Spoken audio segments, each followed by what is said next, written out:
Good evening, everyone. Am I loud and clear behind? Perfect. Thank you for being here with us today because this is a very, very special gathering of two of our very esteemed panelists. It's also a very emotional moment for me because Bhutan is home for me. And Kunzang Choden was the first writer I met on my first visit to Bhutan way back in 2009. She was also the advisor for the Mountain Echoes Festival, which Siahi ran for 10 years. And Charmi came into our lives a little later, but we're going to delve into very fascinating tropes from both of them, from two different fields, but the common denominator being their love and passion for storytelling. Obviously, that's why you're all here. I'm going to start with Kunzeng. Your memoir, Telling Me My Stories, throws up the most fascinating fact is that you were the first girl to be born into your family after, mind you, 19 generations. And you changed your name to Dorji Jigji, which is the name of a fearsome deity in Bhutan. And Dorji Jigji is the name of a boy. And you dressed as a boy, you were raised as a boy. Um, was that something you decided and you were happy with, or it just because of the myth that kind of unfolded with the name of the deity?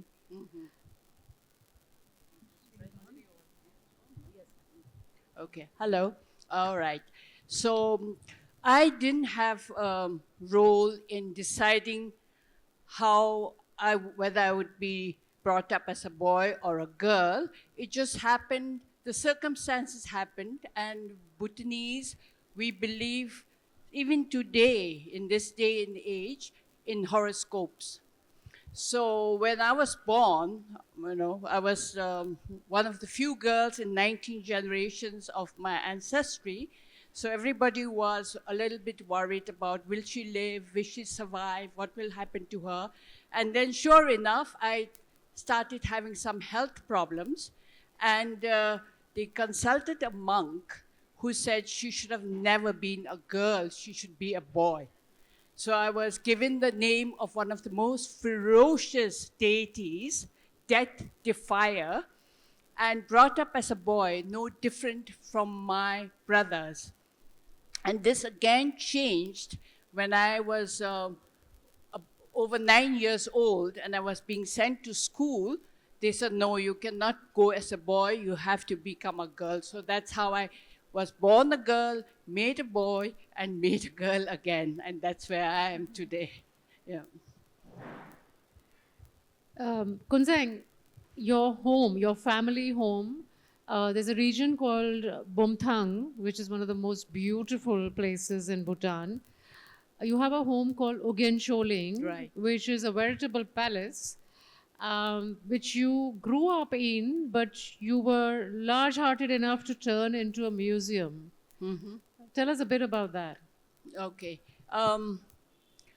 My ancestral home goes back to, I think the first time we hear about it or there's something written about it, goes back to the 14th century. And it began not as a royal palace, but it was a religious center. And then after all these generations of people right into the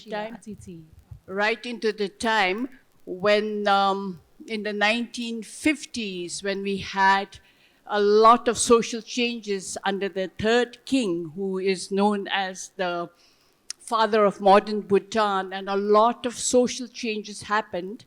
Households like this became kind of redundant, and the household became redundant. My parents died very young, so the house was falling into disrepair. And because I had my most intense childhood memories in this house, it was very difficult for me to forget it and say, let it go the way it'll go. I,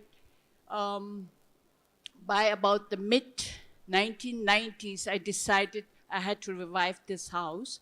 And to revive the house and bring it to the realities of the present day, it was not possible. So the only way I could do it was to turn my ancestral home into a museum. And it took me years, with the help of my family and my husband, to turn it into a museum. It's not a museum in the way you understand a museum. It's really a home. And we've turned each room, I remember, with all the artifacts, the way I remember it 70 years ago, 65 years ago. So people can walk through and see how we lived. But what I say, the emotional feeling of living in that house and now say this museum, it's a very difficult thing. And after 20 plus years, I still feel a little bit torn to say this museum rather than this home. But we are working on it all the time, and it is now a museum. Anyone can come and visit. Thank you, Kunsang. Charmi's story is a very interesting one. She moved to Bhutan from Bombay. What made that happen? Tell us. And what was the transition like? Because to move to a new culture, to a new language, to be loved and respected the way you are out there. Obviously, Bhutanese are the best people in the world. I can vouch for it. But tell us the story. Every time I get back to this story, it's like, so about 11, now I think 11 years ago, there was this just need to leave Bombay, and I was looking to go to a Buddhist country. I was seeking and just wanted to learn a little more about Buddhism because it was kind of calling. And someone said, oh, you should go to Bhutan. So in just 3 days, I took a solo trip to Bhutan. So I got to know, okay, Bhutan is the destination I have to go, and the 4th day, and those days you can't find anything online. You can't, book tickets. You cannot really do anything. So somehow it all happened. It fell in place. And before I knew, I was in Bhutan. And the minute I landed, I stepped out, I looked around, and that feeling is still the same today. I still cry when I take off. I still cry when I land, for I don't know what reasons, but maybe out of joy. And I was there as a tourist, and I got a job accidentally. So I went to Druk School, and I was just looking at school because I was doing a lot of work with children and youth back in Bombay with theater and arts. And she said, oh, the principal, Ma'am Song Choden, lovely woman. And she said, oh, we've been looking for someone like you. Would you like to take a sabbatical and come here? I said, yes. So there was no other conversation. It was just that. And I went back home, and I was back in 45 days. And I thought I'll go back in a year, and now it's been 12. So that's the story. So what made you stay? It's just not the pull of Bhutan. I'm sure it's something else also. It was purely the pull. It was Bhutan. It was the mountains, the life. I think I had a lot to learn there because I've grown a lot as a human being in Bhutan. I found myself. And then, of course, I fell in love with the country, people, and a particular person as well, who's now my husband. So there were reasons after reasons. But after Druk School, I was invited to work with the Ministry of Education. So I said, okay, let's do that. And then after that, it was the Royal Academy of Performing Arts, which I worked. So everything I didn't plan anything. I never applied for anything. Whatever was coming, I was going with the flow. And before I knew it, it became home. That's amazing. Do you ever hear phrases like, I was invited by the ministry to come? It's like music to our ears in India, isn't it? Like, I wish we all got invited to take up jobs. Would be so amazing, really. But you have a background in theater. I do. But I started my career with animation filmmaking. I was an animator, but I was doing theater since the age of 8. And I was an introvert, so that's why my mother had pushed me into drama. And then it, of course, changed me, and then it stayed with me. So while I was doing animation and then ad films, and I was in media for a bit, theater was the constant. And I also worked with international schools for a bit, for about 5, 6 years when I was in Bombay. So that's been a very mixed journey. But when I came to Bhutan, sort of everything just came together. Yeah, that's serendipity. Kunzang, I'm going to take you back to your childhood. You were all of 9 when you were made to move to India to join boarding school. Tell us a bit about the journey that you took to move from Bhutan to India, and then your first experiences as a student in India. These things all happened because of the transformations that my country is going through. In the 1950s, right into the 60s, we didn't have modern education. We didn't have secular schools. The only schools we had were monastic schools, which the boys went to.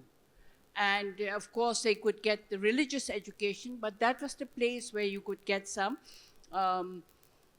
opportunity to learn to read and write. And there was nothing else for the other children. So the third king again and his government decided that there has to be children, they have to be children who are educated not only in the monastic system, but also in the modern education system.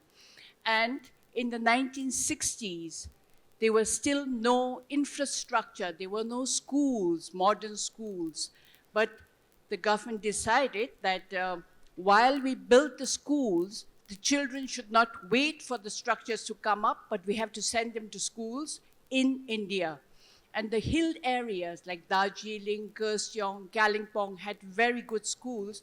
And we were very fortunate to be sort of just recruited and asked to go to school, government scholars. India and Bhutan joint scholarship. So I didn't know anything about that. My parents just told me, you have been selected and go. And I was the first girl from my village again with my brother to be selected. And my parents sort of endorsed it, and they encouraged us to go, and that's how I went.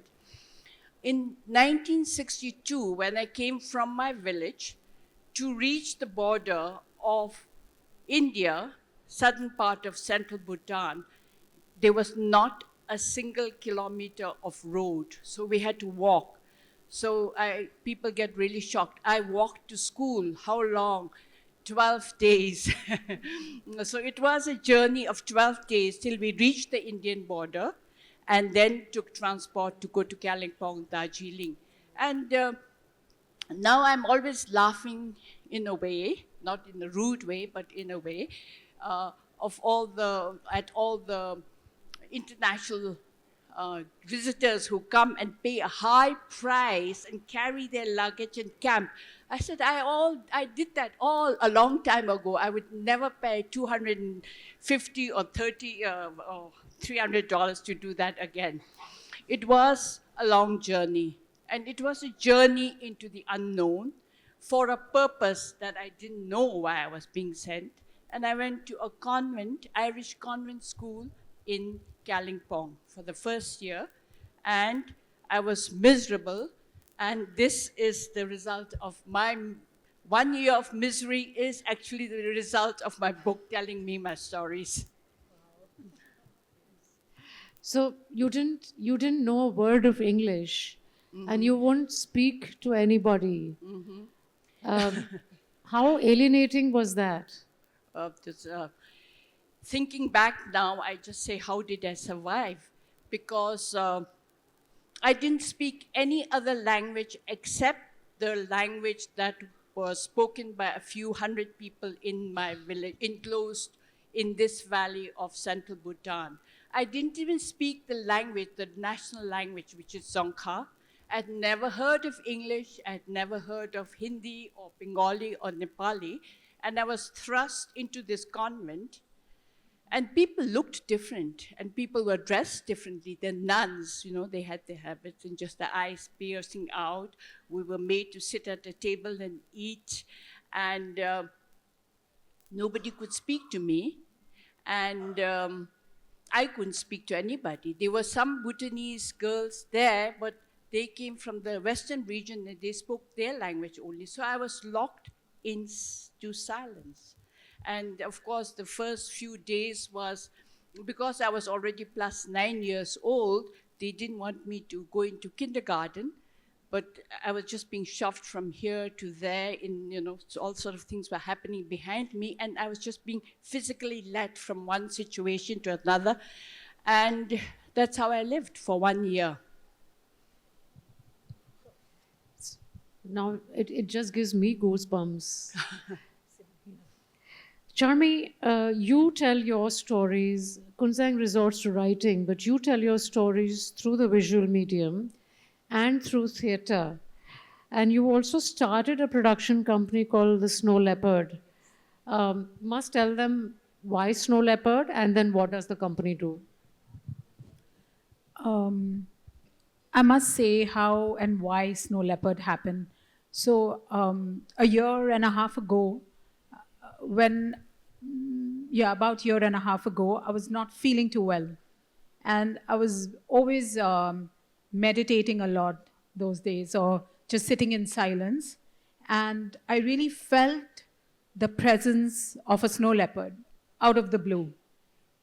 And before that, I never felt, I loved the creature, I loved the animal, but I really never felt that kind of connection, or not that I was constantly, looking at the browsing through images or anything. So I really felt that it kind of just came to me and it was talking to me. And then when I looked up more about its spiritual meanings and things like that, the snow leopard, of course, is an animal in Bhutan, and a rare, extinct kind of an animal up in the glaciers in the Himalayas.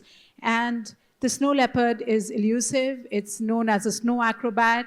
It's known as a very mysterious kind of creature. So very attributes that go with a performer and an actor, and especially a movement artist on stage. So I just felt connected, and that's how Snow Leopard name and Snow Leopard theater repertory came about.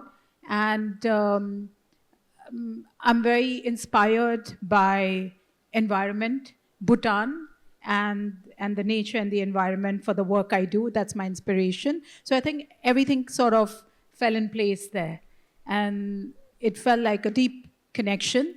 And then after that, all the productions that have taken place. So we do a lot of play productions, workshops, teaching drama, and even the drama that is taught to children has a big mindfulness connection to it. It's drawn from mind, body, speech, because as I was doing theater and living in Bhutan, I realized that there is a lot of connection when you look at especially the Buddhist concepts of, because as a performer and being on stage like we are right now, we have to be in the moment, present in the moment. We can't be, drifting away somewhere, and that's like the most basic thing.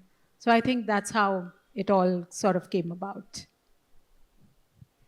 Those of you, I'm sure you don't know this about Charmi, but I have seen some of her productions in Bhutan. I've had the opportunity to be working with her and seeing her not just act, but also direct and design the costumes and produce. So it's this whole production company rolled in one.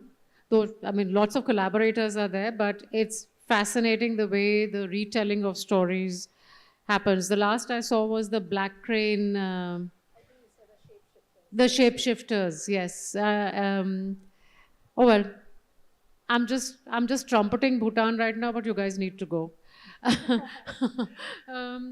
Kunzang, coming back to you, when you chose the title Telling Me My Stories, it kind of puts a question mark in the reader's head.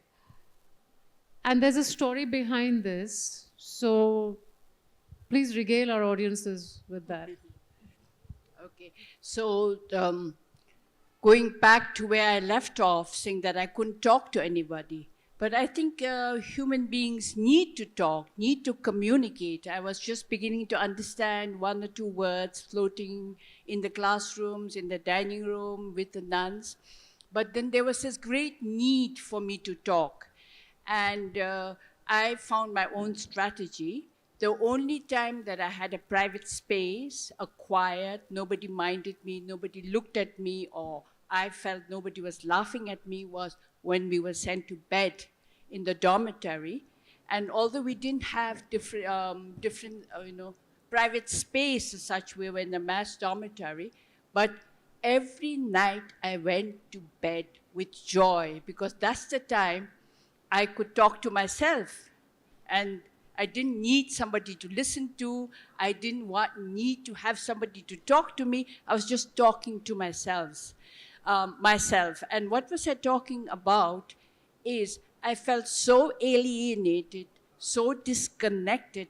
I had to find a ground from where I came from and to have a sense of who I was, that I wasn't completely an alien floating around, no grounding. So the best thing I did was to tell my stories, the stories I had heard as a child in my home. Because we didn't have books, we didn't have radio, we didn't have anything, but stories was a way of life. And I had this big memory of all the stories I heard. So every evening, that time, before I fell off to sleep, I would tell the stories I had heard, the stories that I had grown up with, and put myself to sleep, feeling quite good and comfortable, saying, I know who I am. Yeah, so this is my story. Yeah.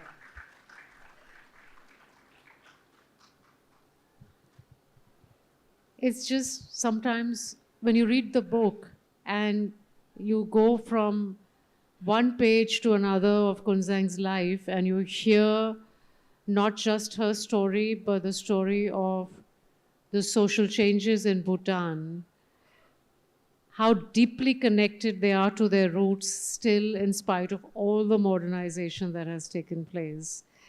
I need to ask both of you this question. So Charmi, if you could start off. What I have learned after spending 10 years in Bhutan with all of you is the whole belief system to find happiness in the moment. One very important tenet that can guide your life. And the other is the Buddhist belief of impermanence. Tell me your perspective about it, and then I'll move to Kunzang. So for me, it's been like experience I've lived there. I've learned, I've adapted. I think when it comes to living in the moment, Bhutan allows you to do that. It gives you the air, the space, everything. I mean, if you look around, especially when you're here, I'm from Bombay, there's a lot happening always. There's a lot of colors, there's a lot of, everything is taking you in. It's beautiful in its own way, but I think the vastness of Bhutan, the openness, the pure air, the trees, the mountains, they sort of give you the space to just be. And for me, a lot of it comes from my work and art and creation and writing, and it sort of comes alive, and I'm able to create better when I'm there, because you create the best in silence, and that is the silence that Bhutan gives me and allows me to be. So, and of course, it's also what's inside you and what you're seeking and what you want. If you are very busy in your head, no matter where you are, it's really not going to work. But maybe coming to Bhutan will help you to sort of ground and calm down big time. And I think impermanence, for me, I relate to it a lot because of life experiences, what I have gone through. And theater is a medium, unlike films. It's there, you perform in the moment, live audience, and then it's gone. After 3 shows, 5 shows, 10 shows, it's gone. You know, so that's the nature of the work, that you create, you do, you give it your all, and then you let it go. And again, that doing that in Bhutan, understanding the philosophy and understanding Buddhism and Bhutanese values, all of it comes together very beautifully, very easy. Sometimes when I look at the work, I wonder who did it. Where did that come from? Because I truly believe that as artists, we're just vessels, and you're open, you let it fall, like flow through you, you create, and then it's gone. And so for me, my connection of being in the moment and impermanence is very much in that space. I don't know if I can talk about this as eloquently as Charmy has done, but I think growing up in a Bhutanese household, I was brought up in a Buddhist Bhutanese household without somebody telling me, this is your religion, do it this way, that way. But just day after day, event after event, time after time, the elders and the parents telling us things, advising us, was it had a big impact in my life, throughout my life, and even now. And when I think about it, what is it that has guided me? What has brought me to this age now, after going through all that? What is it that kept me going? And I think what they taught me was what I would say today is the virtue of enough. I think the problem we have today is we don't have enough of anything. Enough space, enough time, enough material things, enough everything. And I think I was always told that it's important for you to know when you are at this stage of enough. And of course, the fact that it comes through in my book when I relate what my mother was telling me is that you are born, and as natural as you are born, you will go. You know, you came alone and you will go alone. So it's a very morbid, I think, to most people to be told every day when you wake up to think this could be your last day. Death will come. And although I don't say it in so many words, at this age, I have learned to be thankful for every morning I wake up. You know, it's a beautiful another day. Nobody guarantees you another day, but you have been gifted. You've been allowed to live another day. And that is such a big gift, to start your day with gratitude and enough. I'm here, I'm enough, and this could go away anytime. And I think that makes life much, in lack of other words, it's much richer, much more meaningful, the beautiful and the morbid. And for me, at this age, I feel this is how I've lived, and I would like to continue to live like this, for gratitude and looking forward with hope and gratitude.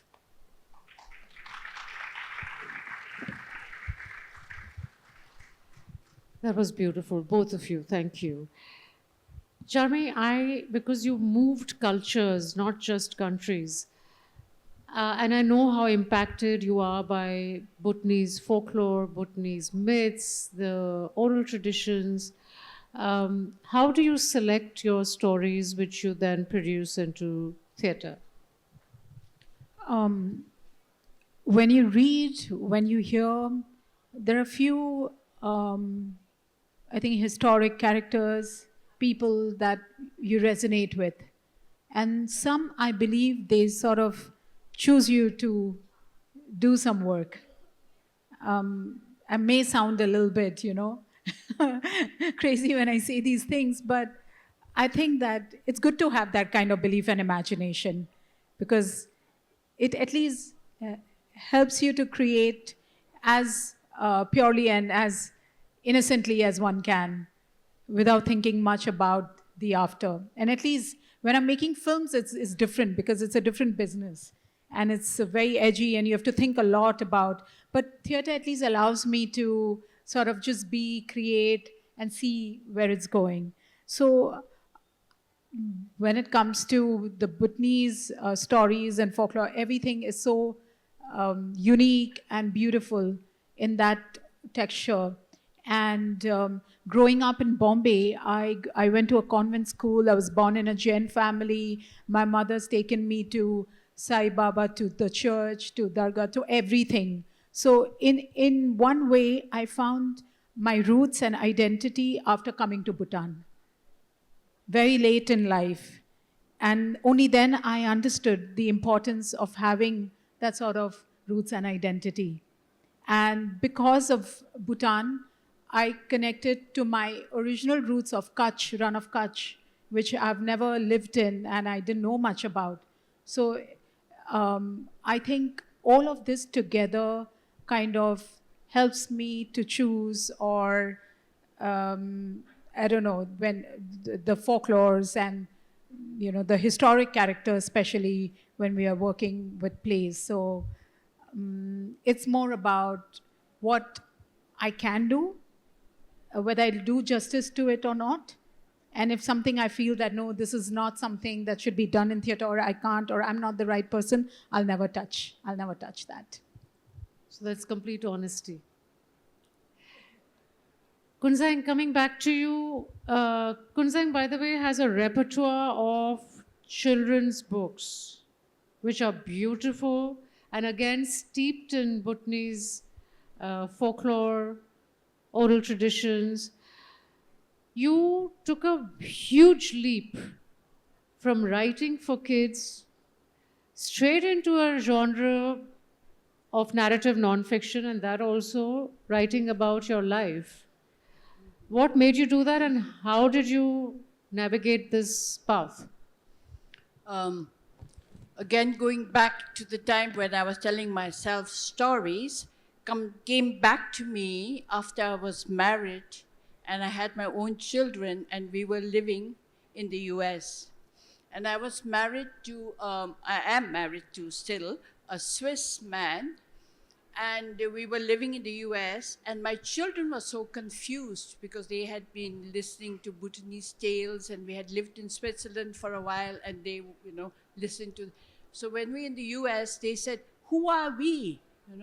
What are we doing here?" And they were innocent children, and that really actually gave me a spark, saying, "Look, I cannot take them out of where I came from." And I started remembering the stories that I had heard, the stories that I had told myself. And while I was in the US, I started writing longhand all the stories that I had heard in my childhood, because I could see how quickly my children were adjusting. They wanted to listen to read books, wanted to watch television. And when I told them about the old man who lived on the mountain in Bhutan, they said, So I said, it has to be documented. And it's not only for my children, for the children of this generation who may also need to reconnect and find their roots. So I wrote these stories. I did all the collection, I remembered, and I wrote them down. And then only we could afford, as students, I could then afford a computer and started transcribing everything. And it just sort of grew and grew. And this collection of stories was dedicated to my own children and children of their age who were at the transition of coming from an oral society into a literary society. So that's how it first happened. And this actually grew and grew till somebody said, okay, we can try and have it published. And my first book of folk tales was published in 1996. And that was the beginning. That was the big jump from oral to literary. And the rest just happened. So, kids to writing your own life. Mm-hmm. The switching of genres wasn't difficult for you? I didn't consciously make a shift. It just sort of merged from one thing into the other. I had heard my stories. I told my stories. I'm a storyteller. I love telling stories. And still, my most satisfying moment and the kind of work that I do is writing children's stories and telling stories to young children, because I think that's the crucial stage. If you've lost it, then you've lost it. You know, I come from a small rural area where little children who are just learning, going to school, and they all talk like Peppa Pig.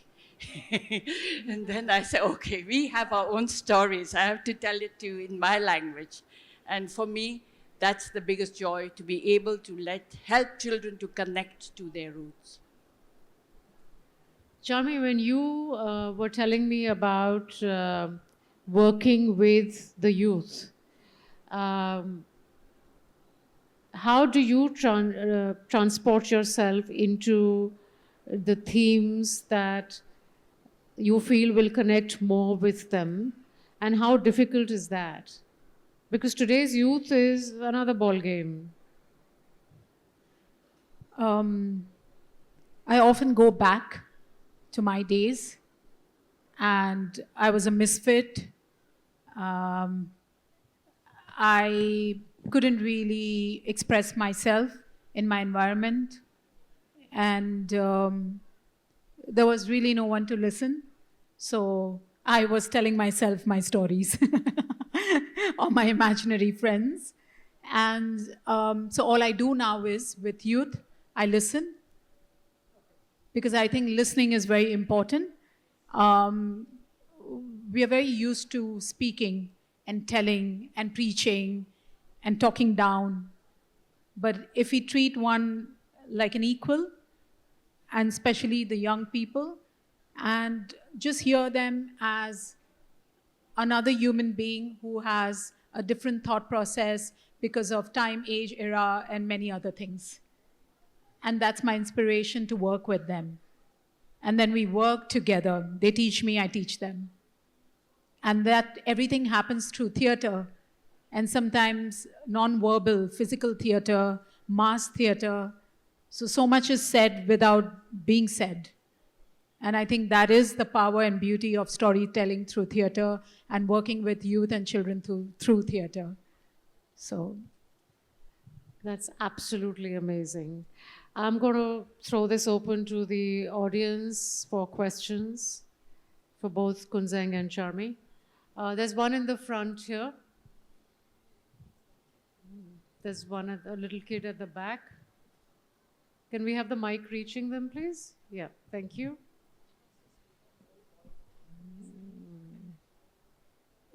Is genre is more easier to write?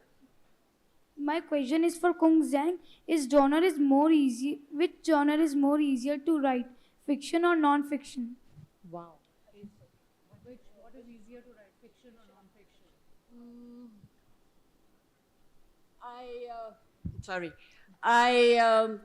Fiction I find is in a way easy, but if you write non-fiction, then I think everybody knows that you cannot fabricate anything. You have to be able to go back to your sources, ask people. So it's two different kind of writing, and I have more experience in writing fiction. I've just done one on food and one on my museum, which it takes much longer because you really have to know what you're talking about. You have to have some sources who are reliable and things like. So it's different. I don't know what is more difficult. Yes?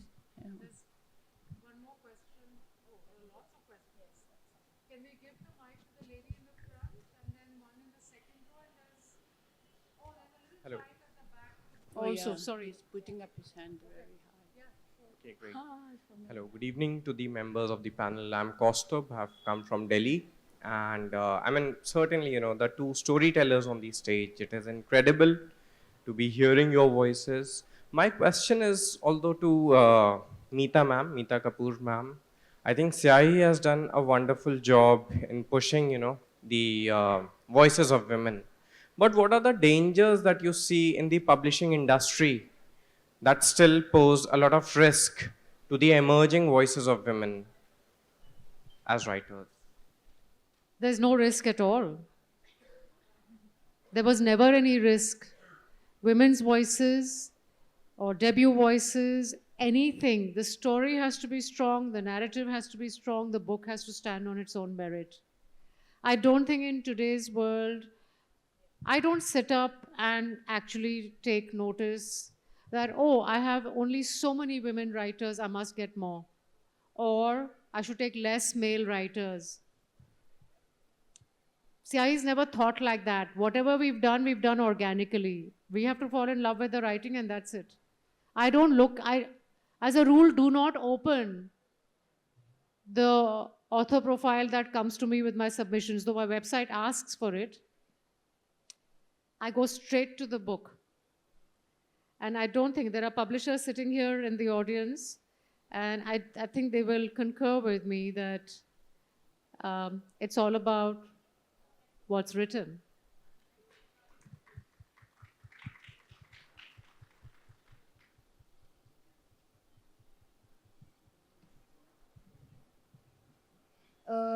Kuzuzang Pola.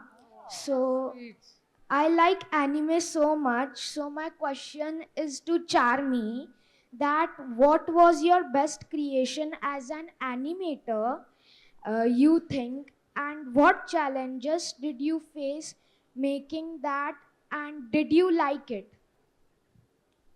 Kuzu Zampola. So nice to hear that. I love animation even now, and I watch a lot of animation. And Miyazaki is my favorite. Spirited Away is one of my most favorite films. And back then, I used to do 2D animation, hand-drawn. So that was very challenging. It was not computers and other things. So the drawing itself took a lot of time. We have to draw every frame. And we did a lot of work for Disney back then. But my most favorite was my own short film, because it was, I don't know why did I ever do it, because it was so difficult. And it's called Katputli, and it was done for the Children Film Society of India. And it was about the origin of puppetries. How did, it's a fiction, of course. So that was my most precious favorite work, because it was most challenging. And every time I look at it, I'm like, oh my God, that's so cringe, and I could have done much better. And I took the Madhubani art style for it. So I just threw challenges after challenges to myself. And God alone knows why I did that. But animation in general is very painstaking, but it's very rewarding, especially when children like you say that we love anime and animation. So yeah, thank you. There's, who's handling the mic? There's a couple of hands up there. And there's one there at the back. Just give it to one of them. Let's just move quickly so that, just keep your questions short so that everyone gets their turn.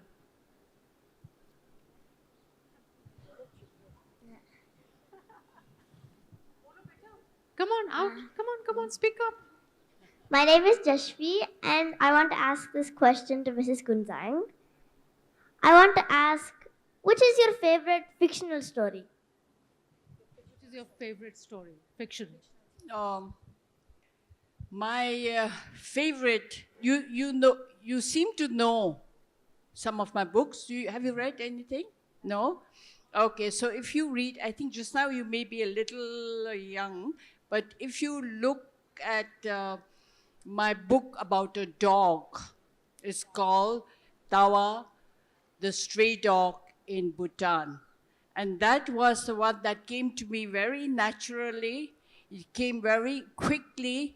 And this was a dog that was born in one part of Bhutan, traveled all over, interacting, looking at people, and coming back to where he is, where I imagine he's still sitting on a high hilltop in Thimphu, which is the capital, and watching Thimphu grow. So he's a dog with a very deep perception of human beings, how they live. You And must I grab think a copy many of that book. children read that book. It's a very popular book in Bhutan. Huh? Much loved. I don't think so. Um, no, because I Who's getting the mic? Sorry, I've got Okay, yeah. Kunsang, a question for you. If you were born in Bhutan today, in Bumthang, not Thimphu, how different would life be for you? And would you still have to be sent to India to boarding school? If I was born today, I'm interacting with the children a lot. I'm involved with school and reading and things like this. And I always say how lucky you are to be born today. The price of education today is something that you don't even look at. The price of education for me was, I paid a lot for it.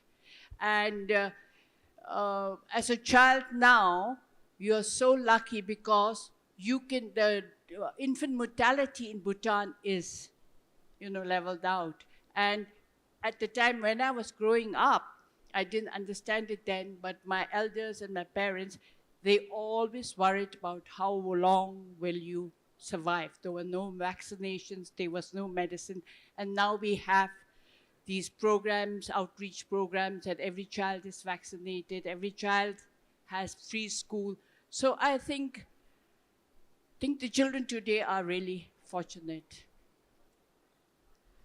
I am so sorry. We are out of time. I know there are lots of questions. Kunzang and Charmi will be available. Kunzang is available for book signing, and Charmi and both of them will be very happy to answer the rest of your questions should you have the time and inclination. But for me, it's been an honor. Thank you so much. Such an honor to be with Ajit Yamini. Thank you for being such a lovely audience.